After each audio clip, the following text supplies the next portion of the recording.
Pouvez-vous nous dire comment, par quelle stratégie, par quels moyens vous avez pu arriver à garder un pays sous sanction dans une bonne santé économique?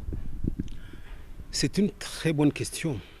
En réalité, il n'y a pas de grand secret parce que dès la fin du mois de 2013, la fin décembre 2013, nous étions déjà au courant que nos partenaires refuseraient déjà de financer les élections de l'an 2015. Et c'est pourquoi, à cette époque-là, nous avions pensé que nous pouvons glisser une ligne budgétaire pour le financement des élections dans la loi budgétaire de 2014, mais ça n'a pas été possible faute de ressources. Mais dans l'esprit, du plus haut sommet aux plus petits fonctionnaires, nous étions tous au courant que le mois de l'année 2015 serait une très mauvaise année et nous étions préparés en conséquence.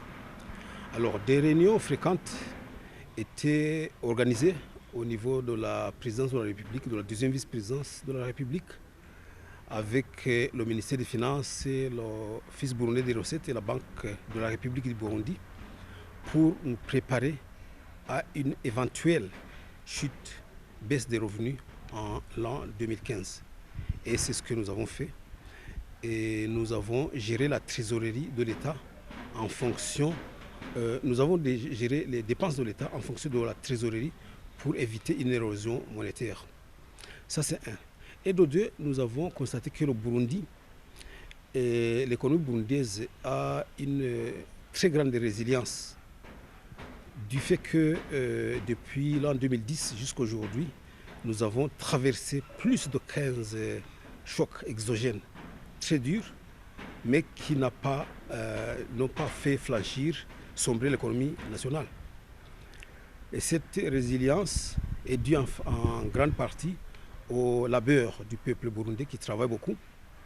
Et nous avons constaté que le Burundi en réalité avait seulement besoin de paix pour pouvoir se mettre sur les rails du développement. Et vous le saurez aussi que, sans doute vous savez que c'est depuis 2005 jusqu'à 2015 que le Burundi a soutenu pour la première fois de son histoire une croissance économique durant 10 ans d'affilée sans chuter en aucune fois. Alors, c'est ça le secret, rien d'autre. Un travail collégial et bien coordonné par les superstructures et bien coordonné au niveau du ministère des Finances, de la Banque centrale et de l'Office burundais des recettes. C'est ça qui a fait que nous puissions réussir. Vous venez de recevoir une nouvelle mission au sein de la communauté économique des États de l'Afrique centrale. Quels sont vos projets, vos perspectives économiques en tant que secrétaire général adjoint de cette communauté? En tant que secrétaire général de cette communauté, mon rôle est seulement de suivre le plan stratégique qui a été adopté par les chefs d'État et de gouvernement. En 2007, nous avons déjà une vision stratégique qui s'appelle également Vision 2025 de la communauté et qui a 15 piliers. Et parmi ces 15 piliers, nous avons un pilier semblable au nôtre, 8e pilier, qui est celui de l'intégration régionale.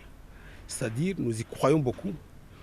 Et la semaine prochaine, je serai à Yaoundé pour valider spécialement le plan stratégique de la communauté et de la CAC. Je ne le valide pas en tant que secrétaire général adjoint, ni en tant que Burundais, mais je le valide en tant que mandat et suivant les prescriptions des chefs de l'État qui ont donné à la CAC. Moi, j'atteins la communauté au moment précis où il faut valider cette stratégie. À quel nouveau profit, à quels nouveaux avantages économiques est-ce que le Burundi peut s'attendre de la CEEAC par rapport à l'East African Community ou alors à d'autres communautés? Je ne voudrais pas répondre à la question telle qu'elle est posée parce que je n'ai pas fait d'études comparatives entre les deux communautés pour savoir quelle est la meilleure. Ni je ne connais pas non plus une étude spécifique qui a été faite dans ce sens et qui a été validée par le Burundi pour savoir quelle est la meilleure communauté entre les deux. Mais ce que je sais, c'est que si la volonté politique y est pour l'intégration régionale, nous pouvons capitaliser sur les expériences des autres communautés régionales, notamment la communauté européenne, l'Union européenne. C'est une communauté qui se cherche déjà depuis les années 1870-71, du temps de Bismarck.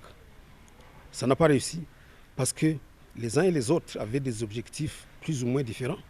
Il y avait même qui avaient des objectifs d'unir l'Union européenne par force. C'est le cas de Hitler, c'est le cas de Napoléon, etc.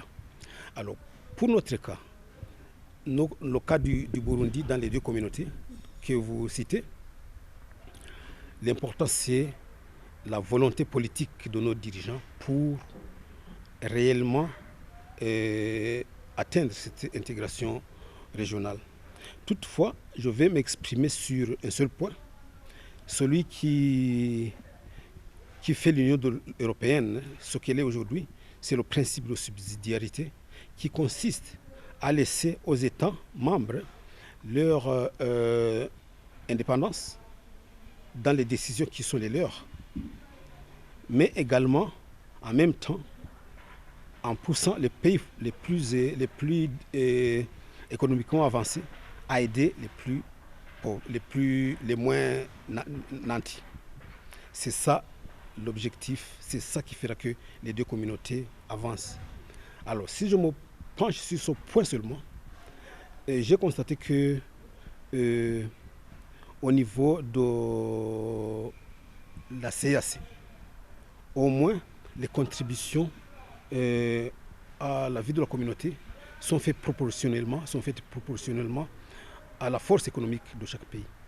Ce n'est pas encore le cas pour la communauté de l'East African Community, où le citoyen burundais, par exemple, supporte 18 fois le poids que supporte le citoyen kenyan. Ce n'est pas par ces principes que l'on atteindrait l'intégration économique, parce que l'intégration économique, à la longue, vise l'intégration politique et que le peuple de ces communautés, de ces pays, soit strictement le même. Alors, si je me base seulement sur cette considération, je dirais qu'il y a un avantage comparatif en CAC. Mais en parlant d'intégration économique ou politique, ce n'est pas le seul critère. Il y a d'autres critères, il y a les critères de sécurité, il y a des critères de géostratégie internationale ou régionale qui interviennent pour décider si tel ou tel pays doit appartenir à telle ou telle communauté. Mais ce que j'ai constaté aussi, c'est que pour le cas du Burundi, la position géographique que nous occupons nous facilite beaucoup pour intégrer n'importe quelle communauté, que ce soit les communautés du COMESA, que ce soit la CAC, que ce soit l'East African Community. Le Burundi se trouve à une place de choix, stratégiquement parlant. Et le fait que nous avons fait beaucoup d'efforts pour être bilingues, parler français et anglais, ça a aidé beaucoup. Et nous pouvons avoir des avantages comparatifs certains par rapport à toutes ces communautés, si nous savons bien les exploiter. Mais je ne suis pas un prophète de malheur. Un jour viendra où le Burundi sera appelé à choisir laquelle parmi toutes ces communautés adhérer.